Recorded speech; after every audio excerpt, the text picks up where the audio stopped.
नमस्कार दोस्तों, स्वागत है आपका स्टडी फॉर सिविल सर्विसेज में। यदि स्टडी फॉर सिविल सर्विसेज के छात्र हैं तो ये वाला टेलीग्राम जरूर ज्वाइन करके रखिए। यूट्यूब चैनल में हमारे साथ है तो भी ये वाला टेलीग्राम ज्वाइन करना बहुत ज्यादा जरूरी है। सारे नोटिफिकेशन, सारे अपडेट, सारे मोस्ट इंपोर्टेंट ट्रिक्स, सारा रिवीजन सब कुछ यहाँ पे बताया जाता है। बीपीएससी बिहार पीसीएस के मेंस के लिए मोस्ट एक्सपेक्टेड क्वेश्चंस की सीरीज हम यहाँ पे आपको देने जा रहे हैं। इसमें आपको सब कुछ बताया जाएगा कि आंसर राइटिंग कैसे करना चाहिए, कैसे इंट्रोडक्शन लिखना चाहिए, कैसे मेन बॉडी कंटेंट लिखना चाहिए, कैसे कंक्लूड करना चाहिए, कैसे कैसे क्वेश्चन की लैंग्वेज होती है, कैसे कैसे समझना चाहिए, कौन कौन से फ्लोचार्ट यूज करने चाहिए, सारी चीजें इसमें बताएंगे। आंसर राइटिंग का हमारा प्रोग्राम भी चल रहा है, पेड प्रोग्राम भी चल रहा है, उसमें आप पर्सनल गाइडेंस के लिए जो है ज्वाइन कर सकते हैं। 67 बीपीएससी का पीटी का ग्रुप भी चल रहा है, 66 का मेंस का भी चल रहा है, आगे भी कई सारे ग्रुप चलते रहेंगे। ज्यादा जानकारी के लिए 8564880530 9696066089 पे कॉल या व्हाट्सएप कर सकते हैं। यह सीरीज बिल्कुल फ्री रहेगी। यह सभी छात्रों के लिए है जो कोई भी कोचिंग नहीं ज्वाइन कर सकते हैं, जिनको गाइडेंस की कमी है। यहां पे आपको सबसे अच्छी तरीके से यहां पे क्वेश्चन दिए जाएंगे, मॉडल क्वेश्चन दिए जाएंगे, जिनसे कई सारे क्वेश्चन आपके एग्जाम में भी आने की संभावना है। आप इसको सारे क्वेश्चन को अटेम्प्ट करिएगा, आप कोशिश करिएगा जो क्वेश्चन का हमने मॉडल आंसर दिया है उसको आप भी एक बार लिखिएगा और उसको कमेंट पे जरूर जो है लिख के दिखाइएगा, ताकि हम उस पर कमेंट पे फीडबैक दे सकें। ये फ्री का जो है फीडबैक रहेगा। सारे कमेंट अगर आप करते जाएंगे तो उसमें हमारी तरफ से आपको फीडबैक मिलेगा। प्लस इस वीडियो में सब कुछ आपको सीरीज में बताया जाएगा। जैसे यूपी पीसीएस की हमारी सीरीज चल रही है वैसे ही ये भी चल रही है। तो बीपीएससी के लिए, पीटी के लिए तो प्लेलिस्ट अलग बनी हुई है, इसके लिए अलग से प्लेलिस्ट बना दे रहा हूं। इसी में आपको प्रीवियस ईयर क्वेश्चन के भी हम करवा के जोड़ देंगे और प्लस जो मोस्ट एक्सपेक्टेड क्वेश्चन है ये भी हम लगातार जारी रखेंगे। ठीक है, फ्री टेलीग्राम फॉलो करके रखिएगा।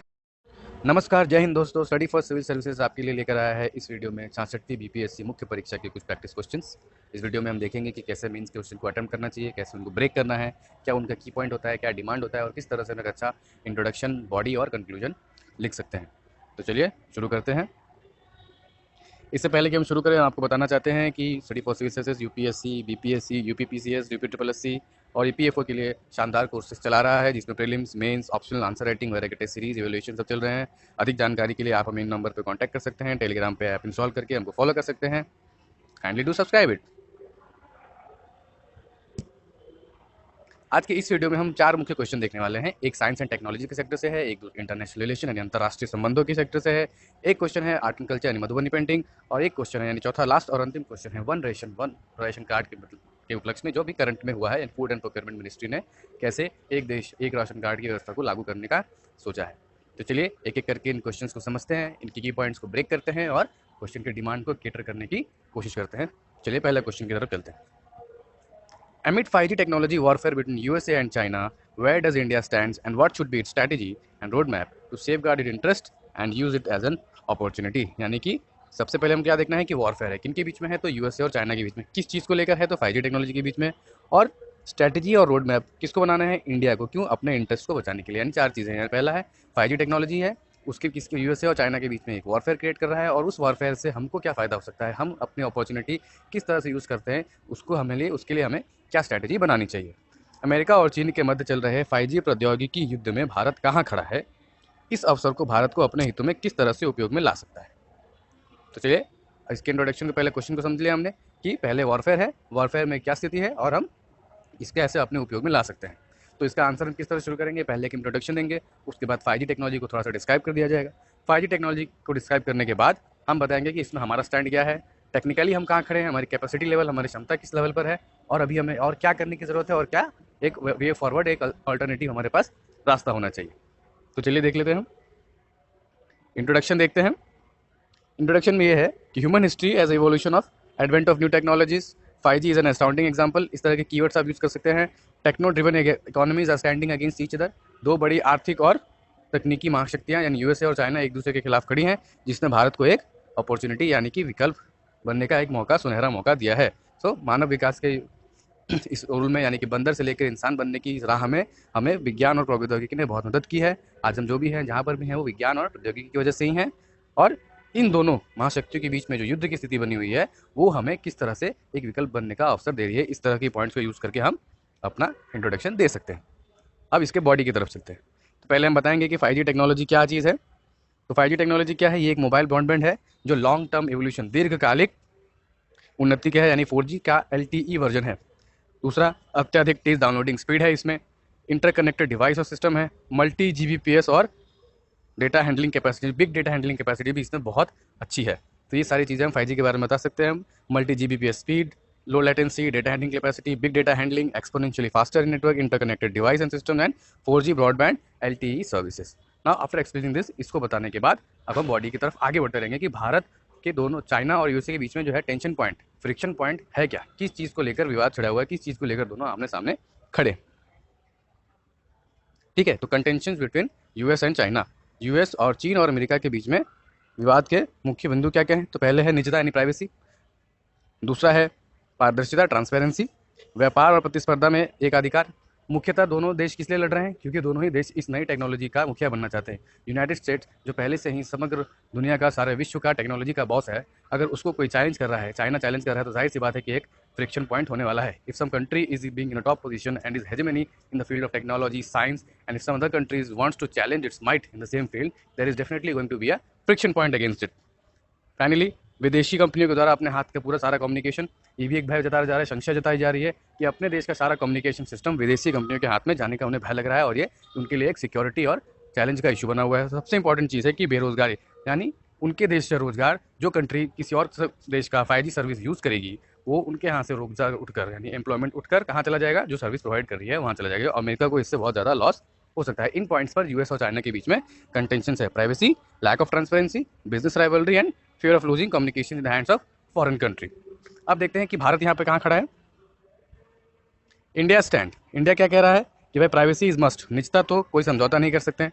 इसका रिस्पेक्ट आप क्या देख सकते हैं कि केरला हाईकोर्ट द्वारा जो पुट्टुस्वामी केस में जजमेंट दिया गया है कि निजता अधिकार जो है वो जीवन के अधिकार, यानी right to privacy is a part of right to life and liberty, article number 21। ठीक है, उसी के हिसाब से देखते हुए हमने data protection privacy bill Shri BN Krishna समिति के अंदर में भी बनाया है, यानी डेटा सुरक्षा बिल जो हम बना रहे हैं, ड्राफ्ट कंडीशन में है, वो अभी इसी जजमेंट के बाद हमने ये गठन किया है। फिर हम क्या चाहते हैं? मुक्त और निष्पक्ष प्रतिस्पर्धा, यानी कि free and open market, multiplicity of options, स्थानीय कानूनों का पालन। जो भी कंपनी इस सर्विसेज को प्रोवाइड करे, टेक्नोलॉजी को प्रोवाइड करे, वो वहाँ के लोकल कानूनों का पालन करते हुए उसके दायरे में रहकर ही पालन करे। ऐसा ना हो कि वो क्या करे, एक सुप्रीमेसी कैंटेन कर ले और बाद में हम उनके एक तरह से वर्चुअल स्लेव बन जाए, जो ऐसा नहीं होना चाहिए। किसी भी कंपनी का एकाधिकार नहीं होनी चाहिए, बहुविकल्पीय व्यवस्था होनी चाहिए। भारत का रुख है। अब भारत टेक्नोलॉजिकली कहाँ खड़ा है, यानी हम क्षमता के हिसाब से कहाँ खड़े हैं, वो भी देख लेते हैं। डिपार्टमेंट ऑफ टेलीकम्युनिकेशन ने क्या किया है कि 5G बैंड के लिए 10 साल के लिए जो ऑक्शन रखने वाला है उसका उसने ऐलान किया है, और उसके लिए अलग अलग एक्सपर्ट से राय मांगी है। ठीक है, जो 3 प्रमुख कंपनियां हैं, भारतीय एयरटेल, वोडाफोन आइडिया और रिलायंस जियो, उन्होंने भी उनसे टेलीकम्युनिकेशन मिनिस्ट्री यानी संचार मंत्रालय से ये कहा है, मांगा है, क्लियर दिशा निर्देश मांगे हैं कि भाई किस तरह से अगर आप 5G लागू करेंगे तो क्या रूल्स होंगे, क्या प्रोटोकॉल होंगे, किन स्पेक्ट्रम में हमको आप ऑक्शन करिएगा, ऑक्शन के रूल क्या होंगे, इस तरह से उन्होंने ये विचार उनसे मांगा है। और फिर निजी कंपनियों की भी कुछ समस्या है। समस्या ये है कि अभी हाल ही में रिलायंस जियो द्वारा जो टेक ओवर किया गया है, ऑलमोस्ट 60 to 70% मार्केट जो है रिलायंस जियो अभी टेक ओवर कर रहा है। तो बाकी की दो कंपनियां हैं, वोडाफोन आइडिया हो गया या भारतीय एयरटेल हो गया, उनके पास अभी कैश क्रंच है, फंड की कमी है, और इसी वजह से क्या है कि वो ज़्यादा इन्वेस्ट नहीं कर पा रहे। रिसर्च एंड डेवलपमेंट, पूरी 5G टेक्नोलॉजी लगाने में जब पूरा इन्वेस्टमेंट आएगा उसके लिए वो आज की तारीख में सक्षम नहीं है। लेकिन वही दूसरी तरफ रिलायंस ने फेसबुक के साथ मिलकर एक स्वदेश निर्मित इंडिजिनस 5G टेक्नोलॉजी बनाने की घोषणा की है। वो किस स्तर पर है, कहाँ है, उसके मॉडुलेशंस क्या हैं, क्या नियम होंगे, क्रियान्वयन कैसे होगा, उसके बारे में अभी कुछ डिटेल मार्केट में नहीं है, लेकिन इसका हम यूज़ कर सकते हैं अपने आंसर को मल्टी एक्सपेक्टेबल बनाने के लिए। फाइनली हमें क्या करना चाहिए? तो भारत को प्रौद्योगिकी के क्षेत्र में उत्कृष्ट देश जैसे कि साउथ कोरिया है, जापान है, जो ऑलरेडी टेक्नोलॉजी में आगे हैं, उनके साथ एक कोलैबोरेशन करके, वहाँ का फंड यूज़ करके, और हमारे यहाँ का रिसोर्स, हमारे यहाँ के साइंटिस्ट, नॉलेजेबल रिसर्च जो बाहर अलग अलग सॉफ्टवेयर कंपनी में CEO हैं, तो इंडियंस के पास टैलेंट है, रिसर्च है, बस कमी है फंड की। तो इन कंपनियों से एक्सपीरियंस लेकर, फंड लेकर हमें एक नए कोलैबोरेशन के तौर पर, एक इंटर गवर्नमेंटल कोलैबोरेशन के तौर पर एक 5G टेक्नोलॉजी का निर्माण करना चाहिए, और USA और चाइना का विकल्प बनकर लाइक माइंडेड डेमोक्रेसी, यानी कि एक विचार वाली डेमोक्रेसी हो, जो अफ्रीका में हो, यूरोप में हो, साउथ अमेरिका में हो, उनको एक विकल्प प्रदान करना चाहिए। इस तरह के बॉडी को कंप्लीट करते हुए अब हम बढ़ेंगे धीरे धीरे कंक्लूजन की तरफ। वे फॉरवर्ड क्या है? वे फॉरवर्ड ये है कि इसमें time is right to provide an alternative to the advance technology. ठीक है, इस तरह से एक नए विकल्प को हम देंगे, जो हमने पहले भी बताया था, साझेदारी करके। और इसमें हम क्या क्या स्कीम भारत सरकार द्वारा कुछ योजनाएं हैं उनके अंदर उनका यूज़ कर सकते हैं। तो आत्मनिर्भर भारत, मेक इन इंडिया और राष्ट्रीय डिजिटल संचार नीति, नेशनल डिजिटल कम्युनिकेशन पॉलिसी को भी यूज़ की जा सकती है। अब बढ़ते हैं दूसरे प्रश्न की तरफ। दूसरा प्रश्न ये है, with the recent change in US administration, what is going to be the future of Doha peace agreement? ठीक है, तो recent change in US administration, what is going to be the change in Doha peace agreement? Doha peace agreement में क्या change होने वाला है? अभी जो रिसेंट चेंज हुआ है, और उस चेंज की वजह से तालिबान और साउथ सब कॉन्टिनेंट में, जो पूरा सब एशिया है, ऊपर एशिया महाद्वीप में क्या चेंज होने वाले हैं, और उन चेंजेस को, उन बदलाव के कारण भारत को अपनी नीति में किस तरह से बदलाव करना चाहिए ताकि वो इन्हें अच्छे से कैटर कर सके।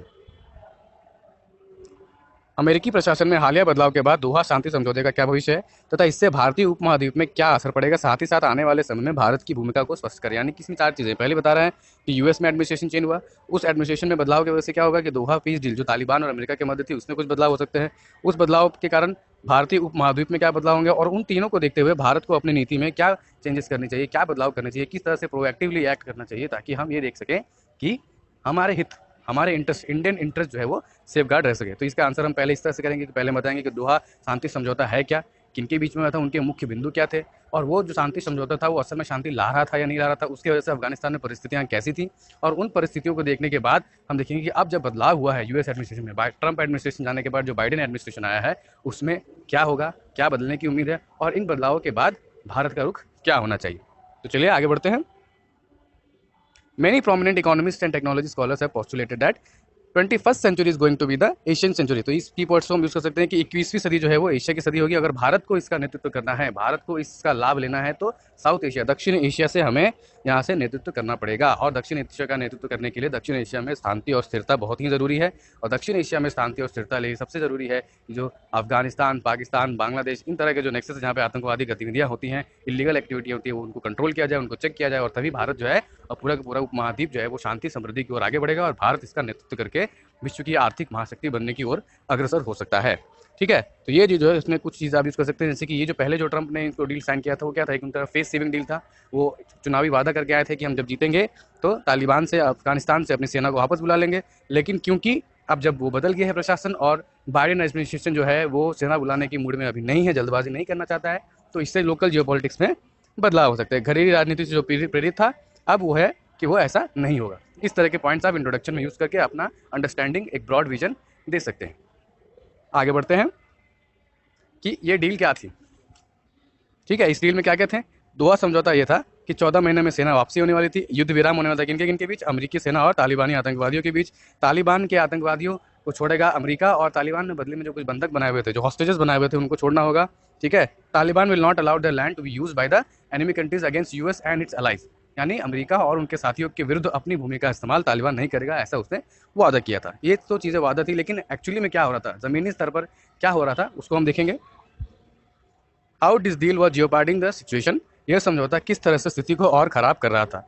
तो तालिबान को खुली छूट मिल गई थी। ठीक है, और 2020 इस सदी का या इस दशक का सबसे ज़्यादा अशांत वर्ष रहा। कायदे से ये होना चाहिए था कि जब तालिबान और अमेरिका के बीच में शांति समझौता जो दोहा में साइन हुआ, जिसे दोहा शांति समझौता भी कहते हैं, वो साइन होने के बाद शांति और स्थिरता बनी रहनी चाहिए थी। लेकिन उसका उलट, तालिबान को एक लेजिटिमेसी मिल गई, तालिबान को एक वैधता मिल गई और उस वैधता के कारण उन्होंने अपने आप को अफगान गवर्नमेंट के बराबर समझ लिया और जिस वजह से क्या हुआ कि और ज़्यादा आतंकवादी गतिविधियाँ बढ़ गई। उन्होंने कहा कि पहले आप हमारे आतंकवादी छोड़िए, फिर हम हॉस्टेज छोड़ेंगे और इस तरह से एक कॉन्फ्लिक्शन पॉइंट अफगानिस्तान गवर्नमेंट और तालिबान के बीच में बन गया। और अमेरिका इन सबकी अनदेखी करने लगा। क्यों? क्योंकि उसको जल्दीबाजी करके घर भागने की जल्दी थी। ट्रंप ने अपना चुनावी वादा किया था, चुनाव आ रहे थे और इसी वजह से सारी की सारी परिस्थिति, जितनी भी प्रोसेस चल रही थी, वो सब के सब एक अगर में लटकी हुई थी और राजनीतिक अस्थिरता आ गई थी, पॉलिटिकल इंस्टेबिलिटी।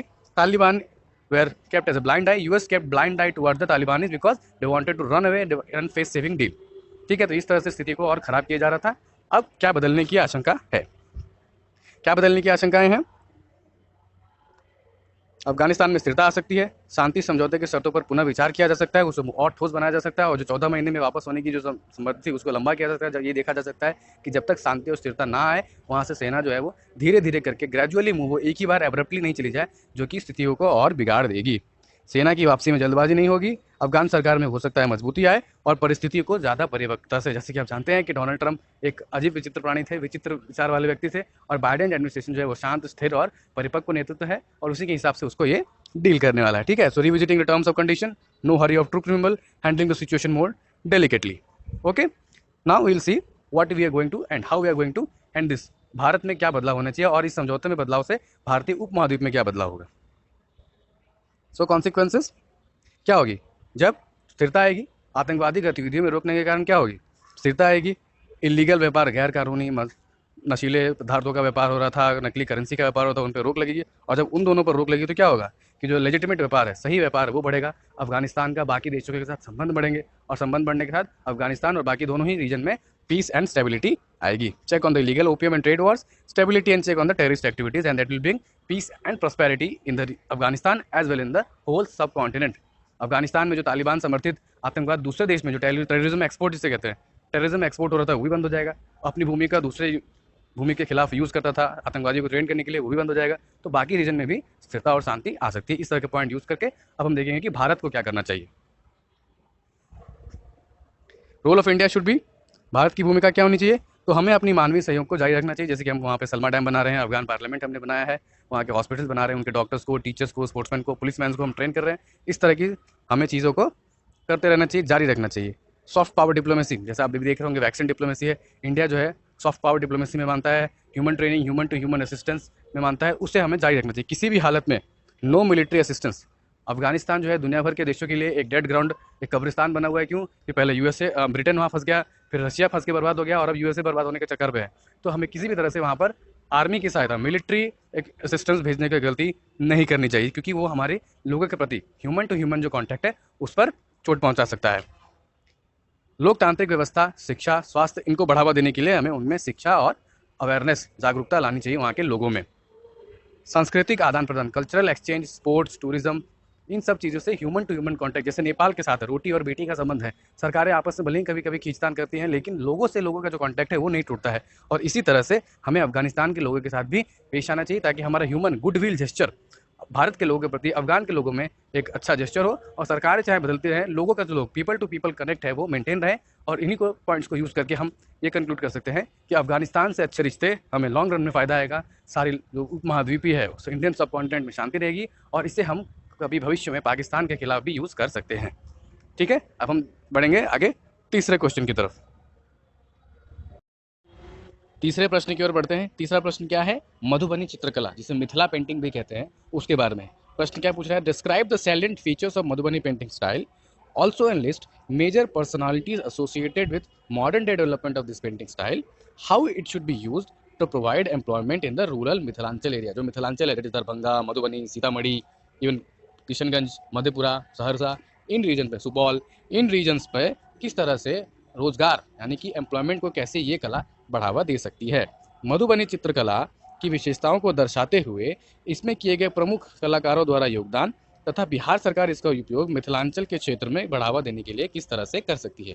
यानी ये प्रश्न पूछ रहा है कि मिथिला कला यानी जो मधुबनी पेंटिंग है, मिथिला पेंटिंग भी कहते हैं, उसके बारे में आप पहले एक इंट्रोडक्शन दीजिए, फिर बताइए कि उनमें जो किए गए विशेष योगदान यानी कि महान कलाकारों का वर्णन करिए, उनके योगदान के बारे में बताइए, और उन योगदान को बताने के बाद ये बताइए कि बिहार सरकार इसे किस तरह से एम्प्लॉयमेंट जनरेशन की तरह यूज़ कर सकती है।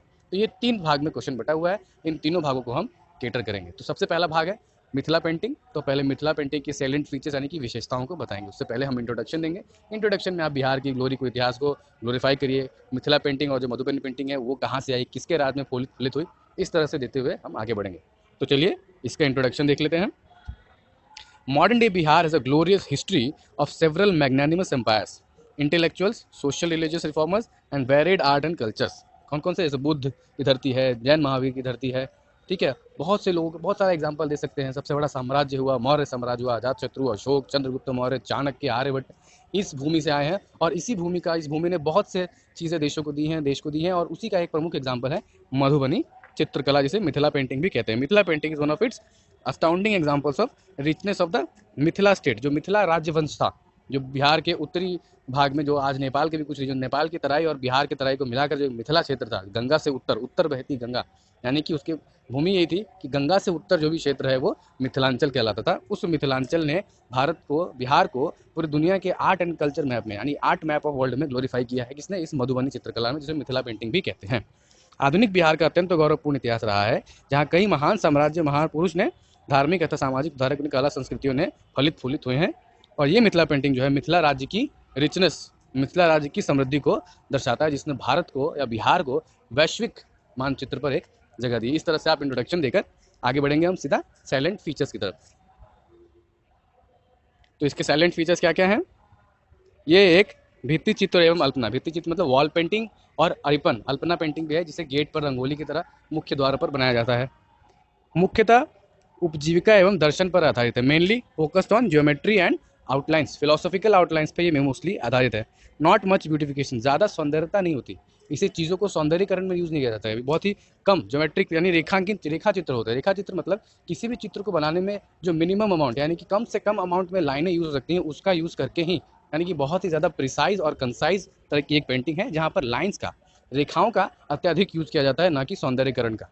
जैसे कि बाकी पेंटिंग में बैकग्राउंड, सीनरी वो सभी बनाते हैं, लेकिन इनमें सिर्फ मुख्य विषय को टारगेट किया जाता है और जितनी कम से कम रेखाएं यूज़ हो सकती हैं, यानी रेखाओं का खेल होता है। पीछे और बैकग्राउंड पर इसका ध्यान नहीं दिया सकते, जो कि पटना कलम में हो और अगर आप देखेंगे कि पाल कला के पेंटिंग्स में हो, लेकिन इस तरह पे यहाँ पर इसमें ये जोर नहीं दिया जाता है। प्राकृतिक रंगों का उपयोग होता है, सुंदरता इसका मुख्य उद्देश्य नहीं है। Use of natural colours, more focus on occupation and philosophy.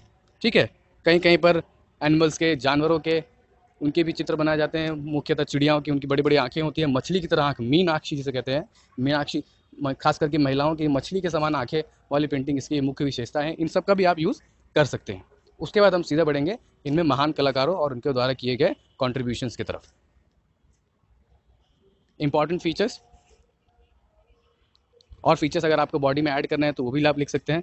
तो पहले भित्ति चित्र जो होती है वॉल पेंटिंग में, 3 तरह की वॉल पेंटिंग होती है। एक पूजा घर में होती है, एक कोहबर, कोहबर यानी कि विशेष नव विवाहिता का कमरा, जब नव विवाहित वधु, वर और वधु का जो स्पेशल कमरा होता है उनके लिए खास तरह की कला होती है, चित्रकला होती है। और विशेष कमरा यानी किसी और पर्पज़ के लिए डिजाइन किए गए अलग कमरों में भी तरह के, यानी कि भित्ति चित्र। Wall paintings are on 3 types, for newly wed rooms, special rooms and puja room. पूजा घर में क्या क्या होते हैं, तो दुर्गा, गणेश, राधा कृष्ण, उमा शंकर, गौरी गणेश, शिव पार्वती, इन सब चित्र, यानी मोस्टली कपल्स और सन और डॉटर, इस तरह के रिलेटिव्स इमेज, ऐसे ईश्वर, ऐसे भगवान जिनका आपस में संबंध हो, उनके जो है पेंटिंग्स दिखाई जाती हैं जोड़े के रूप में।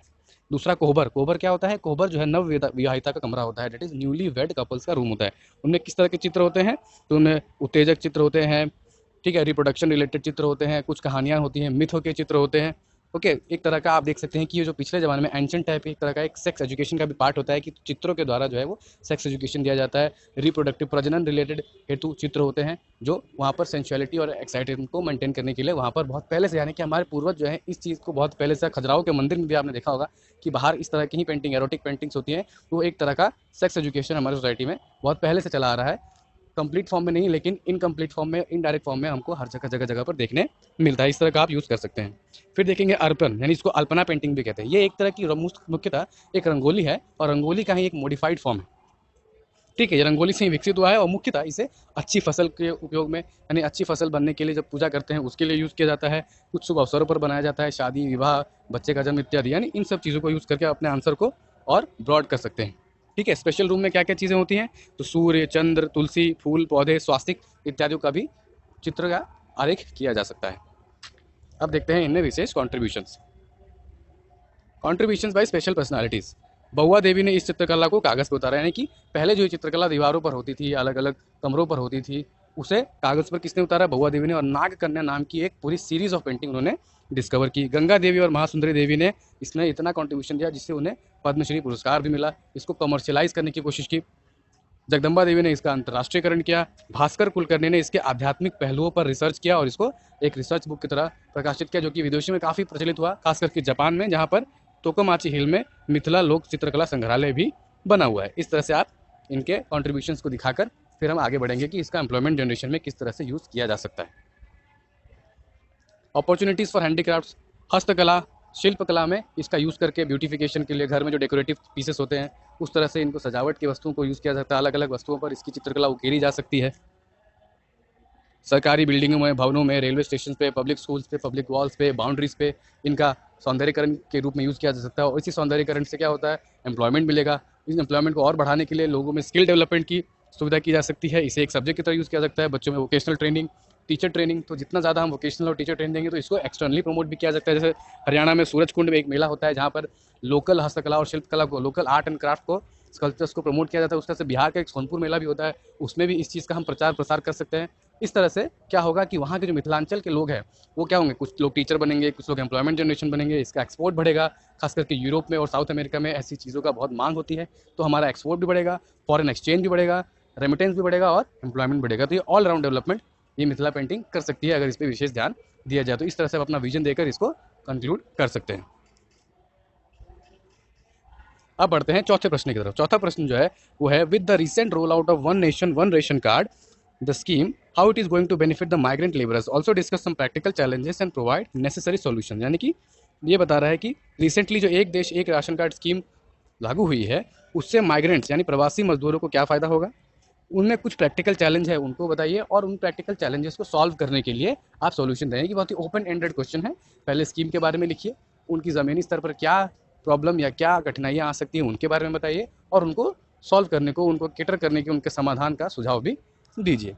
तो इसके हम क्या डिफाइन करेंगे, इंट्रोडक्शन में हम पहले बताएंगे कि माइग्रेंट की स्थिति क्या है, माइग्रेंट लेबर कहाँ से कहाँ आ रहे हैं, उनकी क्या परिस्थिति पहले थी, और उस इंट्रोडक्शन को कैरी करते हुए हम बताएंगे कि एक देश एक राशन कार्ड स्कीम है क्या, उससे क्या बेनिफिट होने वाला है, क्या लाभ होने वाला है। फिर आगे क्वेश्चन की डिमांड की तरफ बढ़ेंगे कि प्रैक्टिकल समस्याएं क्या हैं, ज़मीनी स्तर पर इससे क्रियान्वयन में कहाँ कहाँ बाधाएं आ सकती हैं, और उनके लिए और क्या क्या करने की आवश्यकता है। तो चलिए देख लेते हैं। ठीक है, India is one of the fastest growing largest economies and this development is not inclusive. Bharat में जो विकास हो रहा है वो इंक्लूसिव नहीं है। अमीर लोग या अमीर क्षेत्र, कुछ एक क्षेत्र तो बहुत ज़्यादा विकास कर रहे हैं, लेकिन कुछ एक क्षेत्र पिछड़ गए हैं, जिसकी वजह से क्या हुई है, रीजनल डिस्पैरिटी। ठीक है, और इस रीजनल डिस्पैरिटी की वजह से क्या होता है कि माइग्रेशन हो रहा है। और वो माइग्रेशन क्या हो रहा है, मोस्टली नॉर्थ और ईस्ट के स्टेट्स के लोग, उत्तर और पूर्व के लोग पश्चिम और दक्षिण की तरफ माइग्रेट कर रहे हैं। और इसकी वजह से क्या होता था, जो उन लोगों को उनके राज्य में जो सुविधाएं मिल रही थी, वो सुविधा उनको अब दूसरे राज्य में, जिस राज्य में वो प्रवास करके जा रहे हैं, वहाँ पर नहीं मिल रही, और वो वंचित रह जा रहे हैं, जिनका एक मानव अधिकार का उनमें एक इस तरह से भेदभाव हो रहा है और उनके देखभाल नहीं हो रहा है। एक तरफ तो उनके लिए स्कीम, जो उनके घर होम स्टेट है वहाँ पे चालू हैं, लेकिन वहाँ पर स्कीम ना होने के कारण उस स्कीम की या उस फूड की कालाबाजारी हो रही है, और जहाँ उनको मिलना चाहिए वहाँ पर उन्हें इसलिए नहीं मिल रहा है क्योंकि वो वहाँ की नागरिक नहीं, वहाँ के लोकल रेजिडेंट न होने के कारण उस स्कीम में वहाँ पे इंक्लूजन नहीं है। तो दोनों तरफ से दोहरी मार उन पर पड़ रही थी। भारत का आर्थिक विकास जो संपूर्ण समावेशी नहीं है, क्षेत्रीय असमानता को जन्म देता है, और इसके लिए रोजगार के लिए लोग क्या करते हैं, अलग अलग मोस्टली उत्तरी और पूर्वी भाग से दक्षिण और पश्चिम की तरफ प्रवास करते हैं, और जिस वजह से क्या हो रहा है, जो सुविधा उनको अपने राज्य में मिलनी चाहिए वो नहीं मिल रही। इस तरह से आप इसके इंट्रोडक्शन को लेकर अब हम आगे बढ़ेंगे कि वन रेशन कार्ड यानी एक देश एक राशन कार्ड स्कीम है, वो किस तरह से इसमें क्रांतिकारी बदलाव ला सकती है। बैकग्राउंड क्या है इस वीक का, तो नेशनल फूड सिक्योरिटी एक्ट, राष्ट्रीय खाद्य सुरक्षा अधिनियम के अंतर्गत department of food and public distribution, जो किस मंत्रालय के अंदर आता है, तो खाद्य संस्करण मंत्रालय, जो हमारे अभी मंत्री थे, उनका निधन हो गया, श्री राम विलास पासवान जी, उनके अंदर हमारे विजनरी प्रधानमंत्री जी के विचार के अंदर एक देश एक राशन कार्ड, वो नेशनल इंटीग्रेशन को काफ़ी बल दे रहे हैं। जैसे आपने देखा होगा, एक देश एक चुनाव, एक देश एक टैक्स, जीएसटी। ठीक है, तो देश के एकीकरण में काफ़ी भाग ले रहे हैं, और उसी का एक फल है कि एक देश एक रेशन कार्ड की स्कीम लाई गई थी। इस तरह की चीज़ें भी आप इंट्रोडक्शन में यूज़ कर सकते हैं, आपके इंट्रोडक्शन को एक मल्टीपल एक्सपेक्टोरल बना सकता है। ठीक है, तो एक अधिनियम के अंदर आया है, राष्ट्रीय खाद्य सुरक्षा अधिनियम के अंदर किसने लागू की है, तो खाद्य प्रसंस्करण मंत्रालय। डिपार्टमेंट क्या है, department of food and public distribution. इस स्कीम के अंदर जो है इसको लागू किया गया है। अब देखते हैं कि इससे लाभ क्या क्या होने वाले, क्या क्या लाभ होने वाले हैं।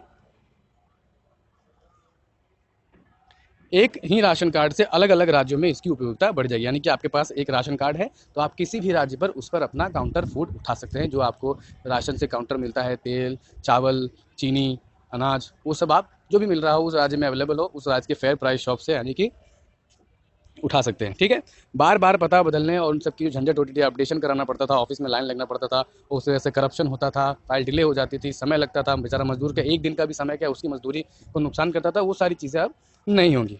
उसके अलावा जो संसाधन है उसका पूरी तरह से उपयोग होगा। पहले क्या होता था कि पुराने राज्यों में जो राशन बंटने के लिए राशन आया लेकिन लोग है नहीं, अब लोग है नहीं तो वो आता था, फिर जो बचा हुआ फिर वापस जाता था, बीच में पेट्रोल, डीजल, उसका स्टोरिंग कैपेसिटी, इन सब में पैसा, इलेक्ट्रिसिटी, सब कुछ वेस्ट होता था। वो अब नहीं होगा। जहाँ पर लोग होंगे उनको पता है कि यहाँ पर ज़्यादा लोग हैं तो सारा का सारा ट्रांसपोर्टेशन जो स्टॉक है वहीं जाएगा, वापस नहीं आएगा, और इसमें ट्रांसपोर्टेशन और अनाज की जो है बचत भी होगी। सो ऑप्टिमम यूज़ होगा। Okay, optimum use of resources. Check on wastage, जो बर्बादी होती थी, क्यों? क्योंकि वहाँ के लोग थे ही नहीं, तो वहाँ जो लोग राशन लेने वाला कोई व्यक्ति नहीं, उसकी कालाबाजारी होती थी, उस पर भी रोक लगेगी। और सबसे इंपॉर्टेंट क्या होगा, जो लोग उनको ज़रूरत थी, जो टारगेटेड बेनिफिशियरी थे, उनको सही मायनों में इसका लाभ मिल सकेगा। और जो भूखमरी इंडेक्स, ठीक है, भूखमरी ग्लोबल हंगर इंडेक्स, भूखमरी सूचकांक में हम बहुत पीछे चल रहे थे, भारत की दुनिया की आर्थिक महाशक्ति होने के बाद भी हमारे लोग भूख से मर रहे थे, ये हमारे लिए बहुत शर्म का विषय था, उसको कैटर करेगा। और सस्टेनेबल डेवलपमेंट गोल, सतत विकास लक्ष्य का जो सेकंड गोल है, afford no hunger, zero hunger से कहते हैं, जीरो भूखमरी, उसको हम कैटर कर पाएंगे और अपने सुधार ला सकते हैं। तो ये सारे इनमें बेनिफिट्स होंगे। अब देखते हैं कि इसमें प्रॉब्लम, ज़मीनी स्तर पर क्रियान्वयन में क्या समस्याएं आ सकती हैं। चैलेंजेस क्या क्या होंगे? राशन वितरण दुकानों पर अत्यधिक बोझ बढ़ जाएगा। जाहिर सी बात है कि जिस राज्य से अलग अलग लोग किसी और राज्य में इकट्ठा हो चुके हैं और जहां पहले से ही वहां के लोग भी हैं और दूसरे लोग भी आ गए हैं, तो उस जो राशन की दुकानें होती है, फेयर प्राइस शॉप्स होती हैं, वहां पर क्या होगा, ज़रूरत से ज़्यादा बोझ बढ़ जाएगा और हो सकता है कि उसमें स्ट्रेस आ जाए और ये धीरे धीरे क्या हो सकता है कि वितरण प्रणाली में इसकी वजह से कुछ समस्याएं हो सकती हैं। तो ज़रूरी क्या है कि इन राशन दुकानों की संख्या को बढ़ाई जाए, इनको ज़्यादा से ज़्यादा डिजिटल किया जाए। कुछ लोगों को तकनीकी कारणों द्वारा छूट की आशंका। आपको पता है कि इसे आधार कार्ड और टेक्नोलॉजी से लिंक किया जाता है, बट कहीं कहीं रिमोट दूर दराज इलाकों में इंटरनेट कनेक्शन सही नहीं होता है। उस सही नहीं होने की वजह से क्या होता है, कभी कभी आपकी आइडेंटिफिकेशन रुक सकती है और इस वजह से जो व्यक्ति टारगेटेड है, जिसके लिए ये स्कीम है, उससे कभी कभी इससे छूट जाते हैं, उनको नहीं मिल पाता है क्योंकि वो एक टेक्निकल प्रोसीजर फेल हो जाने की वजह से। ठीक है। Overburden of right shops, technical infrastructure में अभी कमी है, इंटरनेट स्पीड बहुत जगह पर नहीं है। डिजिटलीकरण तो हम कर रहे हैं, लेकिन धीरे धीरे क्या है कि टेक्निकल स्पीड नहीं। आपने बहुत सारी न्यूज़ में भी देखा होगा कि लोग पेड़ों पर चढ़ के, तारों पर चढ़ के राशन कार्ड का अंगूठा लगा रहे हैं, वहाँ से ओके हो रहा है और फिर ले रहे हैं। तो इस तरह की प्रैक्टिकल प्रॉब्लम आ सकती हैं। जो दूर दराज के इलाके हैं, वहाँ पर इंटरनेट कनेक्टिविटी एक इशू, एक समस्या बन सकती है। दूसरा क्या है, राज्यों के बीच में तालमेल की कमी आ सकती है। क्यों क्या होगा कि आपको पता है कि राज्यों को उनको डेटा देना होगा, वे कितने माइग्रेंट आ रहे हैं, तो हमें उतने हिसाब से स्टॉक बढ़ाना होगा। अगर स्टॉक आपके पास ज़्यादा है तो जो राज्य से लोग आ रहे हैं उनका स्टॉक वहाँ से उनको डाइवर्ट करना होगा। तो यहाँ पर लोकल पॉलिटिक्स की वजह से कभी कभी तालमेल में कमी भी आ सकती है। अब इसका समाधान क्या होगा?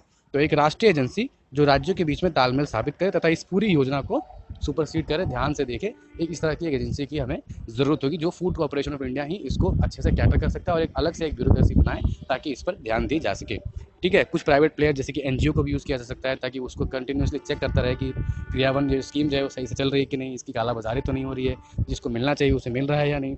ठीक है। आधार कार्ड से लिंक करने की स्कीम तो अभी चल रही है, उसको और तेज़ करना चाहिए। जिनका आधार कार्ड नहीं बना है उनको भी फैसिलिटेट करके बनवा देना चाहिए। और इस तरह से ग्रीवेंस रिड्रेस जो समस्या है उनको रिड्रेस करने के लिए भी कुछ अलग अलग जिलों में अलग अलग प्राइस शॉप्स में कुछ अधिकारियों की नियुक्ति होनी चाहिए, राज्य स्तर पर, केंद्र स्तर पर, ताकि इस स्कीम को जो है सही इसके मूल्य, जो सही इसका मार्गदर्शन है, जिस विचार से इसे लागू किया गया है, वो हम उसे पूरा कर सकते हैं। इन सारी चीज़ों को यूज़ करके आप कंक्लूजन दे सकते हैं। तो आज की वीडियो में यही 4 क्वेश्चन थे। अगले वीडियो में मिलेंगे नए 4 क्वेश्चन के साथ। तब तक के लिए जय हिंद, जय भारत,